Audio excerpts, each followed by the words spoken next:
Welcome to My College Corner. I'm John Hupalo, and we're very fortunate today to have Hailee MacDonald, our Invite Education extraordinaire, with us in My College Corner to talk about her real-life experience. She just came back from sitting for the ACT for the second time. Hailee, welcome to My College Corner. Thank you so much for having me.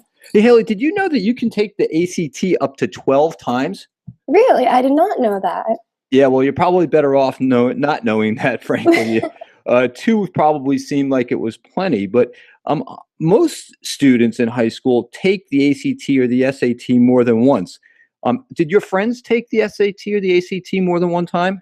Yes, I think that there's just a general understanding that you don't always score the best your first time, so it's always good to take a second shot and just to try to raise your score to give the best image to yourself to the colleges.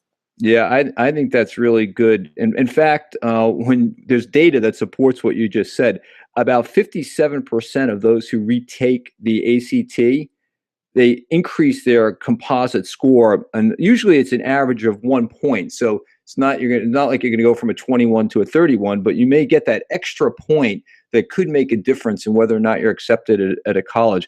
And I assume that you took the ACT with the hope of raising your score for that reason as well. Oh, yes, I did. Well, hey, let's talk about your experience for just a moment. Was sitting for the ACT the second time different from the first time you sat for the test? Oh, it was completely different. I felt much more confident. I was much more prepared. I knew what I was walking myself into. It was extremely different from the SAT. I took the SAT my first time. That was the first standardized test that I took. And just walking into the ACT and actually being able to take it one time and then taking it a second time, I just felt much more prepared. And with your choice for the ACT to the SAT and taking the ACT the second time, what were the drivers of some of those decisions? I really like how the ACT covers a variety of different topics. It also covers science, and you can also use the calculator throughout the entire exam, which is great for me because I don't necessarily have great math skills. So I was able to use the calculator, which definitely helped me throughout the entire test. Yeah, it's really smart to try to find where your strengths and weaknesses are, frankly, and then use those to your advantage when you have these different opportunities on these tests. So good for you for doing that. Let me just ask you, from the knowledge of your score and your experience the first time around, did you prepare differently from the second exam? Yes, I most certainly prepared a little bit differently. The first time that I took the exam, I felt that I was very rushed for time. When I was studying, I was taking a little bit more time. I was making sure that all of my answers were correct. But when I was doing that, I was giving myself extra time, and I didn't really take that into consideration. So the second time around, I made sure that I was answering all the questions right within the time parameters, not just making sure that I could get through all the material, but also making sure that I could get through all the material within the time parameters.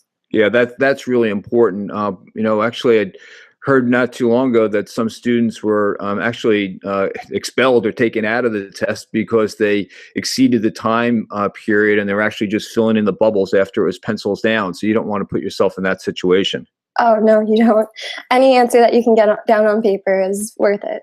Yeah, no question. Were there any surprises either time that you took the exam that you could give some caution to students with regard to just little things to look out for that they might not read about or see online? I'd say that it's definitely important to make sure that you have the right materials walking into the test. They don't allow for mechanical pencils. They advise you to bring a watch just because certain classrooms or wherever you're taking the test might not actually have a clock.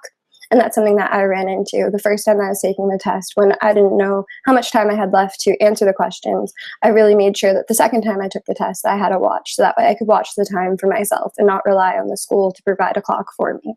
Yeah, no kidding. There's so much going on when you're taking the exam. The last thing you want to have to worry about is how much time you have. I imagine controlling your nerves is a big part of the test. How were you able to bring those under control during the exam? Fortunately, I have a lot of friends who are also taking the exam, so we prepared for the exam together, and we were just able to talk about it before, really make sure that we felt comfortable and that we were supporting each other to make sure that when we went into the exam, felt prepared and confident in ourselves. Yeah, strength in numbers. It works all the time, and Exactly. they're relying on your social network. Let me ask you this. There's a lot written about how important it is to get the proper night's sleep and all that, the night before, the morning of the exam. Did you think that made a difference for you? Oh, most certainly. I knew that it wasn't going to benefit me if I was cramming until 3 a.m. So I made sure to get into bed at 9 o'clock. I made sure that I was prepared. I woke up at 6:45 to make sure that I was at the test center well before I was supposed to be, just to make sure that I had everything in line. I was at the right classroom. I knew exactly what seat I was supposed to be in. I made sure that I had all my documentation. I also brought a healthy snack. I noticed that some kids would bring like chips or Doritos or cookies. And I think that's really important to make sure that you have water and a healthy snack, just so that way you're taking care of yourself while you take the exam.